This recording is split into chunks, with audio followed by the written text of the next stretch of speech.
Santiago no siempre fue sinónimo de estabilidad. Durante décadas, la capital chilena fue presentada como un ejemplo de orden macroeconómico en una región marcada por crisis recurrentes, inflación descontrolada y colapsos financieros.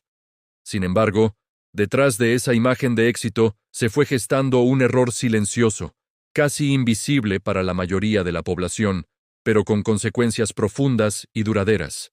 Un error que no explotó de un día para otro, sino que se infiltró lentamente en la vida cotidiana, en los precios, en el acceso a la vivienda, en la percepción de progreso, y sobre todo en la relación entre el crecimiento económico y la realidad social.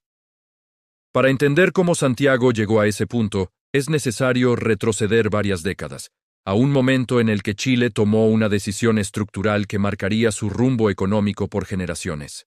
Tras un periodo de fuerte intervención estatal y desequilibrios fiscales, el país inició un proceso de reformas orientadas al mercado que prometían modernización, eficiencia y crecimiento sostenido. La capital se convirtió en el laboratorio principal de ese experimento. Santiago creció, se expandió, se verticalizó y atrajo inversiones como nunca antes. Las cifras macroeconómicas comenzaron a mostrar resultados que pocos países de la región podían exhibir. El Producto Interno Bruto aumentaba de forma constante, la inflación se mantenía bajo control y la moneda parecía estable. Desde el exterior, Santiago era vista como una ciudad que había logrado lo que muchas capitales latinoamericanas no pudieron: integrarse al sistema financiero global sin perder el control interno. Pero mientras los indicadores oficiales celebraban el éxito, algo distinto comenzaba a percibirse en las calles. El costo de la vida subía más rápido que los salarios, el acceso a servicios básicos se volvía cada vez más desigual y el endeudamiento de los hogares dejaba de ser una excepción para transformarse en la norma. El error económico no fue una sola decisión ni una crisis puntual, fue una acumulación de supuestos que durante años no fueron cuestionados. Uno de ellos era la idea de que el crecimiento por sí solo corregiría las desigualdades. Bajo esa lógica, se priorizó la estabilidad de los mercados y la confianza de los inversionistas por encima de la capacidad real de las familias para sostener su nivel de vida. Santiago crecía hacia arriba, pero también hacia afuera, empujando a miles de personas a vivir cada vez más lejos de los centros de trabajo, aumentando los tiempos de traslado y los costos asociados a la vida urbana. En paralelo, el sistema financiero se expandía con fuerza. El crédito se volvió accesible, rápido y omnipresente. Comprar, estudiar, transportarse e incluso alimentarse comenzó a depender cada vez más del endeudamiento. Para muchos hogares de Santiago, el acceso al crédito fue presentado como una señal de progreso, cuando en realidad ocultaba una fragilidad estructural. La economía seguía funcionando, pero lo hacía sobre una base cada vez más delgada: la capacidad de pago futura de personas que ya estaban al límite. Este modelo fue reforzado por políticas públicas que, sin proponérselo abiertamente, trasladaron gran parte del riesgo económico desde el Estado hacia los individuos. La lógica era simple: si el mercado es eficiente, cada persona es responsable de su propio bienestar. En teoría, esto incentivaría el esfuerzo y la competencia. En la práctica, significó que cualquier variación en el empleo, en los precios o en las tasas de interés tenía un impacto directo e inmediato en millones de personas. Santiago, como corazón económico del país, absorbía esas tensiones de forma amplificada. Con el paso del tiempo, comenzaron a aparecer señales que no encajaban con el relato oficial. A pesar del crecimiento sostenido, la percepción de bienestar no aumentaba al mismo ritmo. Estudios de calidad de vida mostraban niveles crecientes de estrés, inseguridad económica y desconfianza en las instituciones. La ciudad se volvió más cara, más segmentada y más exigente para quienes no lograban mantenerse en el ritmo que el modelo imponía. El error no estaba en los números, sino en lo que esos números dejaban fuera. Otro elemento clave fue la forma en que se planificó el desarrollo urbano. Santiago se transformó en una ciudad profundamente desigual en términos territoriales. Mientras algunos sectores concentraban inversión, servicios y oportunidades, otros quedaban relegados a una infraestructura mínima. Esta fragmentación no fue accidental. Fue el resultado de una lógica económica que entendía la ciudad como un espacio de rentabilidad y no como un ecosistema social. Vivir cerca del trabajo, de la educación o de la salud se convirtió en un privilegio, no en un derecho. A nivel macroeconómico, el modelo seguía funcionando. Chile firmaba acuerdos comerciales, atraía capital extranjero y consolidaba su posición como una de las economías más abiertas de la región. Santiago, como vitrina internacional, reforzaba esa imagen. Sin embargo, en el interior de la ciudad, la brecha entre expectativas y realidad se hacía cada vez más evidente. El progreso prometido no llegaba de la misma manera para todos, y la narrativa del éxito comenzaba a resquebrajarse. El error económico también tuvo una dimensión cultural. Durante años se instaló la idea de que cualquier crítica al modelo era una amenaza a la estabilidad alcanzada. Esto limitó el debate público y retrasó ajustes necesarios. Las señales de alerta fueron interpretadas como problemas individuales y no como síntomas de un desequilibrio sistémico.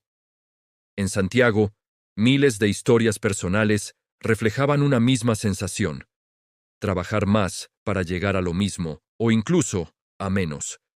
Con el tiempo, esa tensión acumulada comenzó a manifestarse de forma más visible. La desconexión entre los indicadores macroeconómicos y la experiencia cotidiana se volvió imposible de ignorar. Santiago ya no era solo el símbolo del éxito económico chileno, sino también el escenario donde sus contradicciones quedaban expuestas.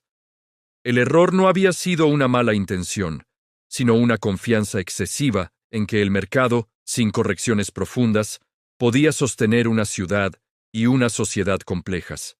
Este primer tramo de la historia no habla de un colapso repentino, sino de una construcción lenta, de decisiones tomadas bajo un contexto específico, con objetivos claros, pero con consecuencias que no fueron plenamente evaluadas. Santiago avanzó, creció y se transformó, pero lo hizo sobre una estructura que acumulaba presión. Una presión que, tarde o temprano, exigiría una respuesta, y cuando eso ocurriera, ya no sería posible mirar únicamente los gráficos económicos sin escuchar lo que la ciudad llevaba años intentando decir. A medida que Santiago seguía expandiéndose, el modelo económico que la sostenía comenzaba a mostrar una contradicción central. Cuanto más crecía la ciudad, más frágil se volvía la vida dentro de ella. Esta fragilidad no apareció de forma repentina. Fue el resultado de una combinación de políticas, incentivos y silencios prolongados que transformaron el crecimiento en una carga invisible para una parte cada vez mayor de la población. El error económico que sorprendió a Santiago empezó a tomar forma cuando el desarrollo dejó de medirse por la capacidad de las personas para vivir mejor y pasó a evaluarse casi exclusivamente por su desempeño financiero. Uno de los pilares de ese proceso fue el mercado laboral. Durante años, las estadísticas mostraban niveles de empleo relativamente estables, lo que reforzaba la percepción de normalidad. Sin embargo, bajo esa superficie, el trabajo se volvía más inestable, más flexible y menos protector. Contratos temporales, subcontratación y salarios que crecían por debajo del costo de la vida se volvieron prácticas habituales. En Santiago, tener empleo ya no garantizaba estabilidad. Cada mes se convertía en un ejercicio de equilibrio entre ingresos, deudas y gastos básicos. El problema no era solo cuánto se ganaba, sino cuánto costaba vivir. La capital chilena comenzó a posicionarse como una de las ciudades más caras de América Latina. Vivienda, transporte, educación y salud absorbían una proporción creciente del ingreso familiar. El acceso a una vivienda digna cerca de los centros urbanos se volvió cada vez más limitado. Comprar era casi imposible para amplios sectores, y arrendar implicaba comprometer gran parte del salario. Así, el endeudamiento dejaba de ser una herramienta ocasional y pasaba a ser una condición permanente. Este proceso fue acompañado por una narrativa que normalizaba la presión económica. Se hablaba de esfuerzo, de mérito de adaptación. Si alguien no lograba sostener su nivel de vida, la explicación rara vez apuntaba al sistema. El mensaje implícito era claro. El modelo funcionaba. El problema estaba en el individuo. En Santiago, esta lógica se tradujo en una sociedad cada vez más exigida, donde el cansancio y la ansiedad se convirtieron en parte del paisaje urbano. Otro factor decisivo fue la privatización progresiva de servicios esenciales. Aunque presentada como una forma de mejorar la eficiencia, esta transformación trasladó costos y riesgos directamente a las familias. Educación y salud se convirtieron en bienes que requerían planificación financiera a largo plazo. En muchos casos, una enfermedad o un cambio inesperado en el ingreso podía desestabilizar por completo la economía de un hogar. El error económico no fue solo financiero, sino también humano. Se subestimó el impacto de vivir constantemente al límite. Mientras tanto, Santiago seguía consolidándose como centro financiero y administrativo. Grandes edificios, zonas corporativas y proyectos inmobiliarios reforzaban la imagen de modernidad. Desde fuera, la ciudad parecía avanzar sin tropiezos. Pero esa modernización no se distribuía de manera equitativa. La brecha entre distintos sectores de la ciudad se hacía cada vez más visible, no solo en términos de ingresos, sino de acceso a oportunidades, tiempo libre y calidad de vida.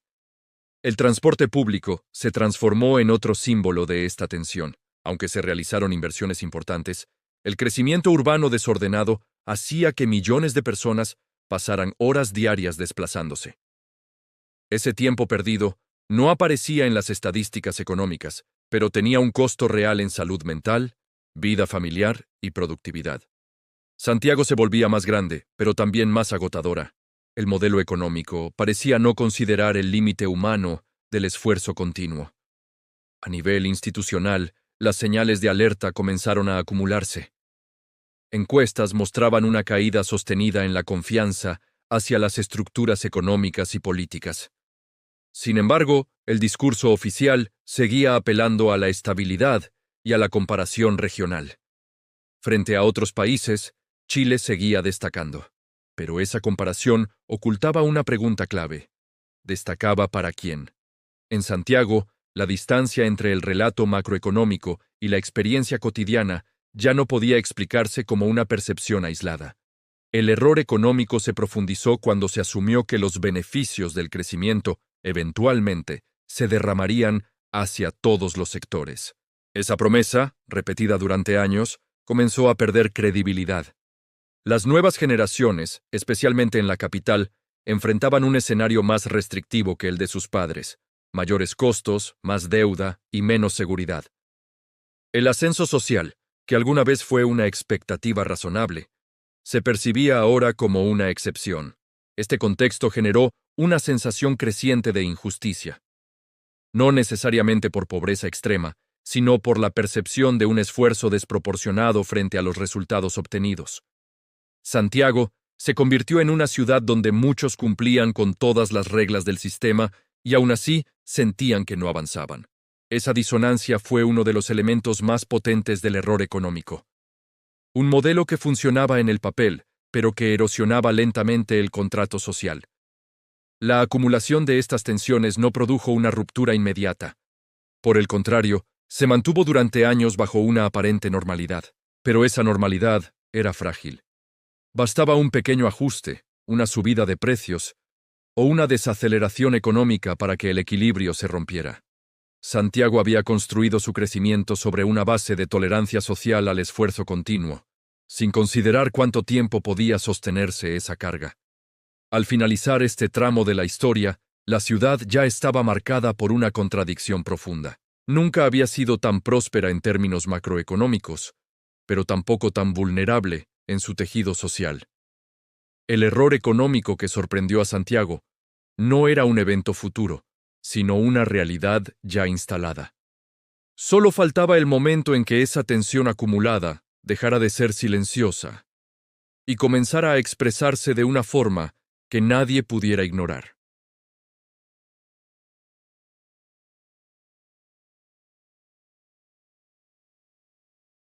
Desde fuera, Santiago seguía pareciendo una ciudad ordenada, funcional y estable. Pero dentro de ese orden existía una presión constante que había sido normalizada durante años.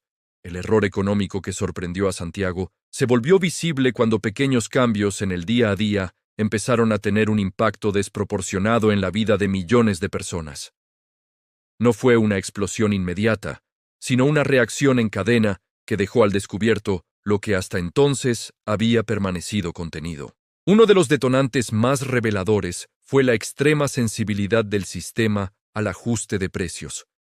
En una economía donde gran parte de los hogares ya destinaba la mayor parte de sus ingresos a gastos fijos, cualquier aumento, por mínimo que fuera, se sentía como una amenaza directa. Transporte, servicios básicos y bienes esenciales se transformaron en símbolos de un malestar más profundo. No se trataba del monto en sí, sino de lo que representaba, la confirmación de que el margen de maniobra se había agotado. Durante años, el discurso dominante sostuvo que la disciplina económica exigía sacrificios individuales en nombre de un bienestar colectivo futuro. Sin embargo, ese futuro parecía no llegar nunca para una gran parte de la población. En Santiago, la sensación de estar siempre postergando la estabilidad personal se convirtió en una experiencia compartida. El ahorro era insuficiente, la deuda permanente y la planificación a largo plazo, una ilusión reservada para pocos. El error económico no fue solo estructural, sino también psicológico. Se construyó una sociedad acostumbrada a vivir bajo presión constante. Otro elemento clave fue la desconexión entre quienes diseñaban las políticas económicas y quienes vivían sus consecuencias. Las decisiones se tomaban con base en indicadores agregados que no reflejaban la realidad cotidiana. Desde esa perspectiva, Santiago funcionaba. Desde la experiencia diaria, sobrevivía. Esta distancia alimentó una percepción de indiferencia institucional, no necesariamente por mala intención, sino por una lógica que priorizaba la estabilidad de los sistemas sobre la fragilidad de las personas. La desigualdad territorial amplificó aún más esta situación. En algunos sectores de la ciudad, la vida seguía transcurriendo con relativa comodidad.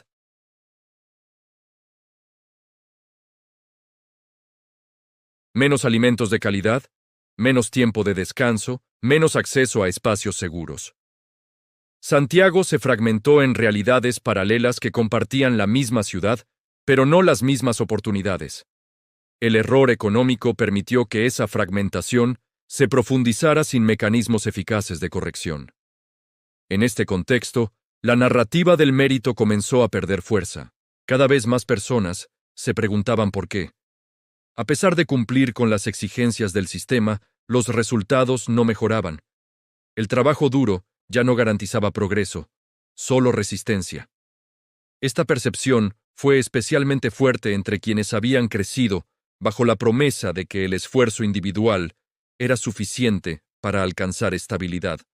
En Santiago, esa promesa empezó a sonar vacía. El sistema educativo, presentado durante años como la vía principal de movilidad social, también se vio afectado por esta lógica. Acceder a una buena educación implicaba endeudarse, y ese endeudamiento condicionaba las decisiones futuras. Muchos jóvenes ingresaban al mercado laboral con una carga financiera que limitaba sus opciones desde el inicio. El error económico se reproducía así de forma intergeneracional, consolidando un ciclo difícil de romper. A nivel macro, el país seguía mostrando cifras que respaldaban el relato de éxito. Pero esas cifras no capturaban el desgaste acumulado. El estrés, la incertidumbre y la sensación de vulnerabilidad no aparecían en los informes económicos. En Santiago, estos factores comenzaron a manifestarse en problemas de salud mental, en la disminución de la cohesión social y en un clima general de desconfianza. La ciudad funcionaba, pero lo hacía a un costo humano cada vez más alto. Cuando las tensiones finalmente salieron a la superficie, no lo hicieron de forma ordenada ni previsible. Fueron la expresión de años de acumulación silenciosa. Para muchos, fue la primera vez que sintieron que su experiencia individual formaba parte de un problema colectivo. El error económico que sorprendió a Santiago dejó de ser una abstracción y se convirtió en algo tangible, visible y difícil de ignorar. Lo más revelador de este proceso fue la rapidez con la que se desmoronó la idea de excepcionalidad. Durante mucho tiempo, se creyó que Santiago estaba protegida de los conflictos que afectaban a otras ciudades de la región. Ese supuesto fue uno de los errores más profundos. La estabilidad no era absoluta, solo estaba contenida. Y cuando el contenedor se llenó, cualquier fisura fue suficiente para provocar una reacción en cadena. En este punto de la historia, el problema ya no podía atribuirse a un solo factor. Era el resultado de una arquitectura económica que había priorizado el equilibrio financiero por encima del equilibrio social. Santiago se enfrentaba ahora a una pregunta incómoda. ¿Cómo corregir un modelo que había entregado crecimiento, pero también había generado una vulnerabilidad estructural? La respuesta no sería simple ni inmediata. Este tramo marca un antes y un después.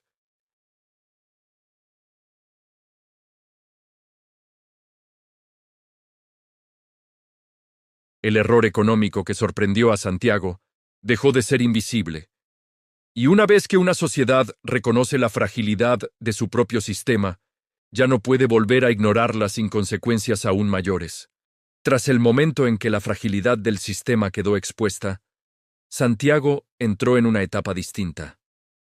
No se trató de un colapso inmediato ni de una ruptura total, sino de un periodo de ajuste forzado, incertidumbre prolongada y revisión incómoda de certezas que durante décadas habían sido incuestionables. El error económico que sorprendió a Santiago ya no podía explicarse como una anomalía pasajera. Se había convertido en una evidencia estructural que exigía respuestas, aun cuando nadie parecía tenerlas completamente claras. Las primeras reacciones institucionales buscaron restablecer la normalidad. El énfasis volvió a ponerse en la estabilidad, en la necesidad de evitar sobresaltos mayores y en proteger la confianza de los mercados. Desde una lógica macroeconómica, estas decisiones eran coherentes. El problema era que esa normalidad ya no era percibida como deseable por amplios sectores de la población. Para muchos habitantes de Santiago, volver al punto anterior no significaba una solución, sino la continuidad de un desgaste que ya había demostrado ser insostenible. En este contexto, comenzó a emerger un debate más profundo sobre el rol del Estado y los límites del mercado. Durante años, se había asumido que la intervención debía ser mínima y que cualquier corrección excesiva podía poner en riesgo el crecimiento. Sin embargo, la experiencia reciente mostraba que la ausencia de correcciones también tenía un costo elevado. Santiago se encontraba atrapada entre dos miedos: alterar un modelo que había generado estabilidad macroeconómica o mantener uno que había erosionado la estabilidad social. La discusión no era meramente técnica. Tenía una carga emocional y simbólica muy fuerte. Para una parte de la población, el modelo representaba esfuerzo, sacrificio y promesas incumplidas. Para otra, seguía siendo la base de un país que había logrado diferenciarse en la región. Esta tensión atravesó todos los niveles de la vida urbana: en los lugares de trabajo, en las familias, en las conversaciones cotidianas. La economía dejó de ser un tema abstracto y se volvió una experiencia personal. Santiago también enfrentó un problema de expectativas. Durante décadas se había construido una narrativa de progreso continuo. Cada generación esperaba vivir mejor que la anterior. Cuando esa expectativa se rompió, el impacto fue profundo. No solo se cuestionó el presente, sino también el sentido del futuro. Muchos comenzaron a percibir que, aun cumpliendo con todas las reglas, el sistema no garantizaba una mejora real en la calidad de vida.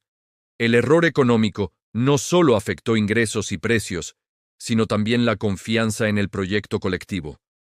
El mercado inmobiliario es un ejemplo claro de esta contradicción. Durante años, fue uno de los motores del crecimiento urbano de Santiago. Pero ese mismo dinamismo elevó los precios a niveles que excluyeron a una parte creciente de la población. Vivir cerca del trabajo, de los servicios o de redes de apoyo se volvió un privilegio. Esto profundizó la segregación y reforzó la sensación de que la ciudad estaba diseñada para unos pocos. El modelo seguía siendo rentable, pero cada vez menos habitable para muchos. A nivel social, comenzó a notarse un cambio en las prioridades. La idea de éxito individual, asociada al consumo y al ascenso económico, empezó a ser cuestionada. El agotamiento acumulado llevó a una reevaluación de lo que significaba vivir bien. Tiempo, seguridad, acceso a servicios y estabilidad emocional comenzaron a ocupar un lugar central en el debate. Santiago ya no solo discutía cuánto crecía, sino para qué y para quién lo hacía. Sin embargo, transformar un modelo económico no es un proceso inmediato. Las estructuras existentes, los compromisos financieros y las expectativas externas limitaban el margen de maniobra. Cualquier cambio debía ser gradual para evitar impactos mayores. Esta lentitud, aunque comprensible desde una perspectiva técnica, alimentó la frustración. La sensación de urgencia social contrastaba con la velocidad de las respuestas institucionales. El error económico seguía presente, no solo por lo que había ocurrido, sino por la dificultad de corregirlo. Otro elemento clave fue la pérdida de credibilidad de los indicadores tradicionales. Producto Interno Bruto, inflación y crecimiento dejaron de ser suficientes para explicar la realidad. En Santiago, se hizo evidente que una economía podía mostrar buenos resultados y al mismo tiempo generar malestar generalizado. Esta desconexión obligó a replantear cómo se medía el éxito económico. La pregunta ya no era solo cuánto se producía, sino cómo se vivía. A nivel regional, lo ocurrido en Santiago comenzó a ser observado con atención. Durante años, la ciudad había sido presentada como un modelo a seguir. Ahora, se convertía también en una advertencia. El error económico que sorprendió a Santiago mostraba que incluso los sistemas considerados más sólidos podían desarrollar fragilidades profundas si ignoraban el equilibrio social. No era un problema exclusivo de una ciudad o de un país, sino una lección más amplia sobre los límites del crecimiento sin correcciones.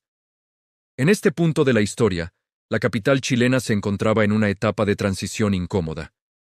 El modelo no había colapsado, pero tampoco podía continuar sin cambios. La tensión entre estabilidad y transformación definía cada decisión. Santiago avanzaba, pero lo hacía con cautela, consciente de que cualquier paso en falso podía profundizar la desconfianza existente. Este tramo no ofrece una resolución clara. Más bien, describe un momento de inflexión. El error económico que sorprendió a Santiago ya había sido identificado, pero aún no completamente corregido. La ciudad se preparaba para una etapa decisiva, en la que no solo se jugaría su desempeño económico, sino también la posibilidad de reconstruir un pacto social capaz de sostenerse en el tiempo. La pregunta que quedaba en el aire no era si el modelo debía cambiar, sino cuánto estaba dispuesta la sociedad a transformar para evitar repetir los mismos errores bajo nuevas formas. La etapa final de esta historia no se define por una solución inmediata ni por una respuesta única.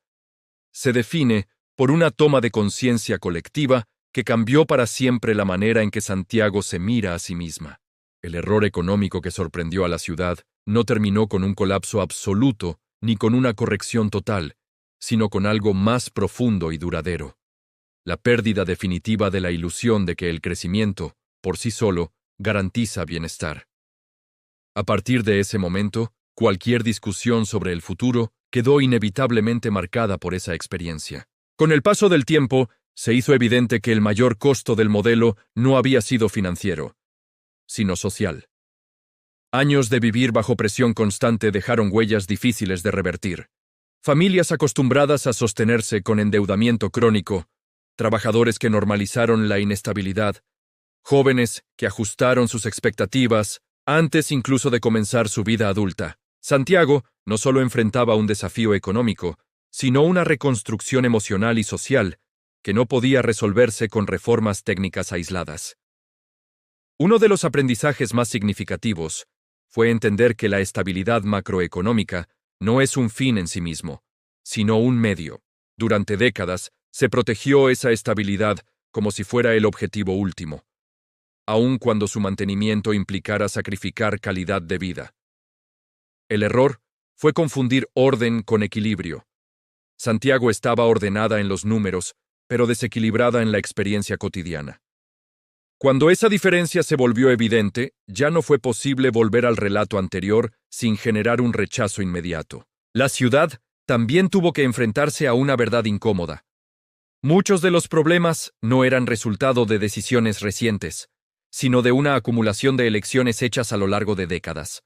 Esto dificultó la búsqueda de responsables claros y, al mismo tiempo, obligó a asumir una responsabilidad colectiva. El modelo no se sostuvo solo desde el poder, sino también desde la aceptación social de ciertas reglas que parecían inevitables.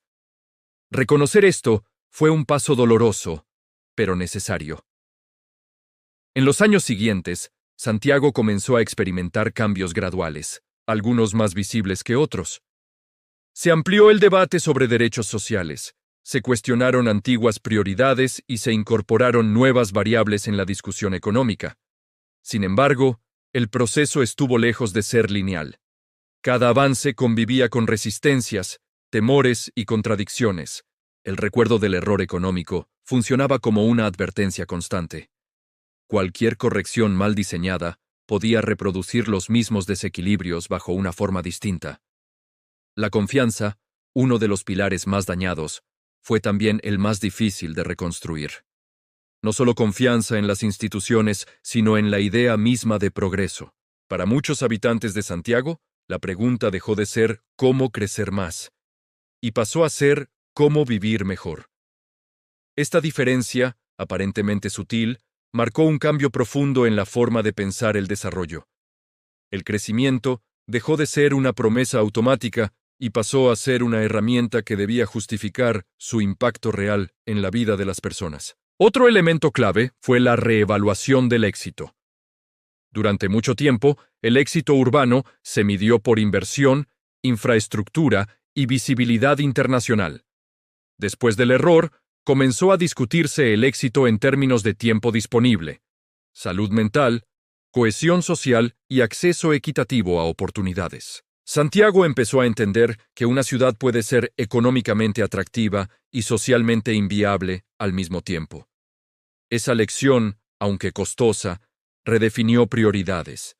A nivel regional, la experiencia de Santiago dejó una marca duradera. Otras ciudades observaron con atención no solo lo que ocurrió, sino cómo ocurrió. El error no fue un exceso evidente ni una imprudencia extrema. Fue, precisamente, su carácter gradual y aparentemente razonable lo que lo volvió tan peligroso. Santiago demostró que los modelos más admirados también pueden contener fallas profundas si no incorporan mecanismos de corrección social a tiempo. Con el paso de los años, el recuerdo de la crisis inicial se fue transformando en memoria estructural, ya no como un evento puntual, sino como un punto de inflexión. Las decisiones comenzaron a evaluarse no solo por su impacto inmediato, sino por su capacidad de evitar una repetición del desgaste vivido.